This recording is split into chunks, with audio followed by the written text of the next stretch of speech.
এই দেখ বাবু, তোর জন্য না একটা মেয়ে দেখেছি, খুব সুন্দর না দেখতে? এটা তো শান্তি, আমি কাজের মেয়েকে বিয়ে করব? আরে তাতে কি হয়েছে, কাজের মেয়ে, এতে সমস্যার কি আছে? ও আমাদের বাড়ির সব কাজ জানে, আমাদের দুজনের কত খেয়াল রাখে বলতো। তো এর থেকে ভালো বউ আমি কোথাও পাবো না।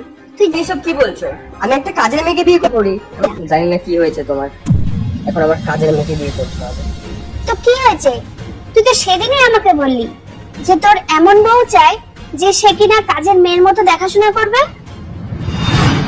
আন্টি, মনোজের বিয়ে কবে দিচ্ছ? বল বাবা, এখন রাহুলও জিজ্ঞেস করছে কেমন মেয়ে চাই তোর। মেয়ে দেখো মা, আমি এমন মেয়ে চাই যে মেয়ে ঘরের সমস্ত কাজ করতে জানে। আমার কোনো জিনিসের প্রয়োজন পড়লে আমার বলার আগেই যাতে আমাকে দিয়ে দেয়। আমার এমন মেয়ে পেয়ে গেলে আমি বিয়ে করে নেবো।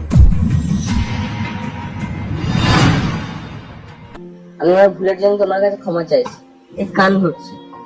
আমি এরকম ভুল আর দ্বিতীয়বার করবো না। আমি এটাই বলবো, যে বাড়ির বউ কাজের লোক হয় না।